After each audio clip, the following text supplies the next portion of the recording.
नमस्कार, मैं हूं अरुण मिश्रा। आप देख रहे हैं इंडिया 10 टीवी न्यूज, जिसके माध्यम से हम दिखाते हैं हर घटनाक्रम को। आइए देखते हैं क्या रही आज शहर में विशेष हलचल। टोरेंट पावर कंपनी का बिल 3 महीने तक माफ़ करने के लिए एक चर्चा का विषय बना हुआ है, जिसके लिए टोरेंट पावर कंपनी के assistant general manager Pradeep ji से एक विशेष मुलाकात हुई, जिसमें उन्होंने कंपनी के सारे दिशा निर्देशों के बारे में खुलकर बताया। तो आइए सुनते हैं क्या कहते हैं प्रदीप जी। नमस्कार, आज हमारे साथ प्रदीप वाकणकर, जो टोरेंट पावर में असिस्टेंट जनरल मैनेजर के रूप में कार्यरत है, उपस्थित है। बिलों के विषय में आज हम इनसे बातचीत करेंगे, क्योंकि लोगों में आज ये एक चर्चा का विषय है। नमस्कार प्रदीप जी। नमस्कार चेतन जी। टोरेंट पावर लिमिटेड के सभी उपभोक्ताओं को मेरा सप्रेम नमस्कार। जी हाँ, आज जो बिल हैं हमारे, वो सभी उपभोक्ताओं के बीच में चर्चा का विषय है। कई तरह की धारणाएं, गलत अफवाहें लोगों के बीच में फैली हुई हैं। जरूर हम इस विषय पर चर्चा करेंगे। इससे पूर्व मैं बता दूं कि आज टोरेंट पावर लिमिटेड भिवंडी के साथ साथ 1 मार्च 2020 से शील, मुमरा और करवा में भी महावितरण की फ्रेंचाइजी के तौर पर कार्य कर रही है, और हम उन्हीं दिशा निर्देशों के अनुसार कार्य कर रहे हैं जो महावितरण ने महाराष्ट्र भर में उनके अन्य उपभोक्ताओं के लिए निर्धारित किए गए हैं। इस बीच में एक चीज पर प्रकाश डालना चाहूँगा कि कोविड-19 के इस कठिन दौर में ही रमज़ान का माह भी था, और आप इस बात की सराहना अवश्य करेंगे कि इस दौरान हमारे सभी कर्मचारियों ने, हमारी सारी टीमों ने सिर्फ एकमात्र उद्देश्य के साथ काम किया है कि आपको निर्बाध रूप से विद्युत की आपूर्ति होती रहे, ताकि इस कठिन दौर में आप आपके घर में आरामपूर्वक और सुरक्षित रह सकें। के दौर में आपने देखा होगा कि लोगों में टोरेंट पावर का बिल ये एक चर्चा का विषय बना हुआ है। लोगों को लगता है कि बिल बहुत ज़्यादा दिए गए हैं। तो ये बिल किस तरीके से बनाए गए हैं, या ये बिलों के पीछे क्या और कैसे गाइडलाइंस थे, आप ज़रा हमें बताएंगे?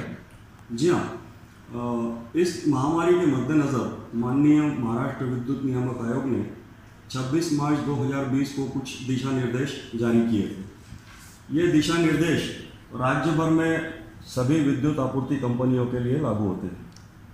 इन दिशा निर्देशों के अनुसार कंपनियों को सिर्फ वे कार्य करने की अनुमति थी जो विद्युत का सप्लाई निरंतर रूप से बनाए रखने के लिए आवश्यक है, और इन्हीं दिशा निर्देशों के अनुसार कोविड-19 के इस दौर में बिलों का रीडिंग करना नामुमकिन था। तत्पश्चात 9 मई को पुनः हमें नए दिशा निर्देश प्राप्त हुए।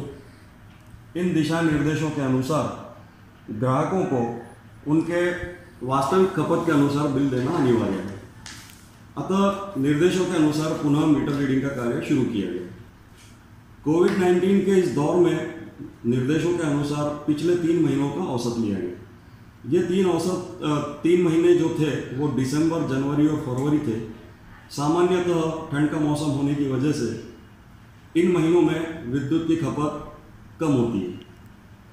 अभी जो बिल दिए गए हैं वो उनकी पिछली रीडिंग और वर्तमान रीडिंग के अंतर से आई हुए खपत के आधार पर वास्तविक तौर पर बनाए गए हैं। इन बिलों का आकलन आयोग के निर्देशानुसार किया गया है। जो बिल ज़्यादा लग रहे हैं वास्तव में वो ज़्यादा नहीं है। ग्राहकों को यह समझना होगा कि जो अवधि है उनके बिलों की वो या तो 90 दिन है या 60 दिन है। बिलों के ऊपर इसे बिलिंग मोड के माध्यम से बताया गया है। आप देखेंगे यहाँ पे बिलिंग मोड में 90 लिखा हुआ है। जिन बिलों पर 90 लिखा है उसका मतलब है कि ये बिल 3 माह के लिए है। जहाँ 60 लिखा है उसका मतलब है कि ये 2 माह के लिए है। अब 3 माह यानी लॉकडाउन शुरू होने वाला मार्च, अप्रैल और मई। जहाँ 2 माह है उसका अर्थ है कि अप्रैल और मई। अब लॉकडाउन के इस पीरियड में चूंकि वर्क एट होम रहा है, लोग अपने घरों में ज़्यादा रहे हैं, तो निश्चित तौर पर उपकरणों की इस्तेमाल ज़्यादा हुआ है, और इसी वजह से विद्युत खपत में बढ़ोतरी हुई है। यहाँ ये भी समझना आवश्यक है कि यदि हम इन महीनों को 2019 की खपत से तुलना करने जाएंगे तो वो भी सही नहीं होगा, क्योंकि उस दौरान वातावरण अलग था। इस दौरान घरों में जो लोग ज़्यादा रहे हैं, विद्युत उपकरणों का इस्तेमाल उन्होंने ज़्यादा किया है। तो बिल ज़्यादा है यह धारणा गलत है। कुछ लोग ये भी बात कर रहे हैं कि हमारा मीटर तेज है, यह कतई नहीं है। उन्हें इस बात पर ध्यान देना होगा कि ये वही बिल है, यही वही मीटर हैं जो उनके परिसर में पहले से लगे हुए हैं। टोरेंट पावर लिमिटेड ने कहीं भी किसी भी मीटर का बदलाव नहीं किया है। सही है। तो प्रदीप जी, मैं अगर सही समझ रहा हूं, आपका कहना यह है कि मार्च और अप्रैल के बिल जो है वो लोगों को पहले के 3 महीने के एवरेज से दिए गए थे, जो निर्देशानुसार थे।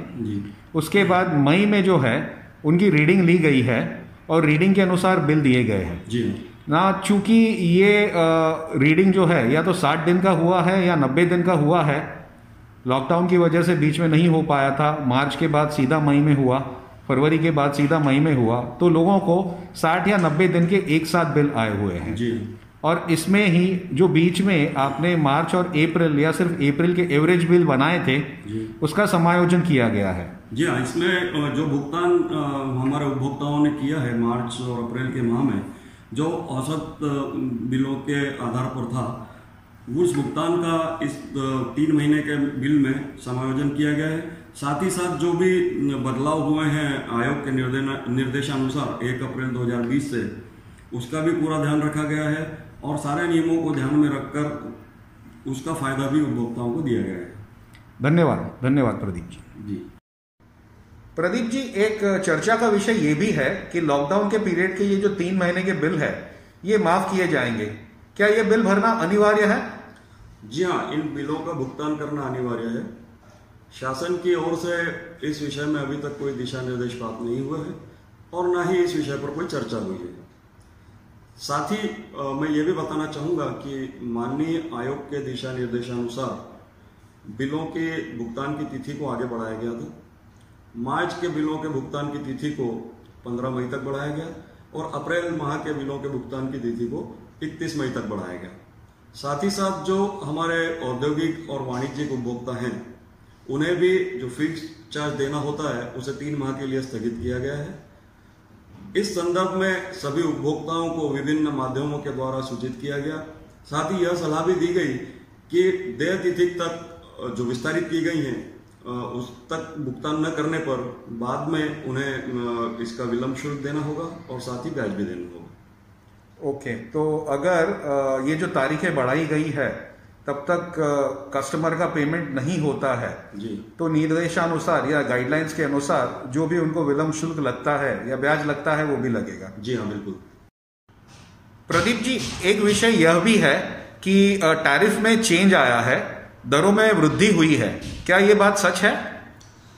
माननीय आयोग के द्वारा बिलों के दरों में बदलाव अवश्य किया गया है, लेकिन कोई वृद्धि नहीं हुई है। आयोग ने मल्टीलेयर टैरिफ ऑर्डर एक जारी किया था, MYT FY 2021 स्ट्रोक 2425, जो दिनांक 30 मार्च 2020 को जारी किया गया और 1 अप्रैल से लागू किया गया। संक्षेप में यदि समझा जाए तो राज्य में अगले 5 वर्षों के लिए बिजली शुल्क में 8% की कटौती की गई है। यहाँ आप देख सकते हैं, इसकी सूचना भी जारी की गई थी।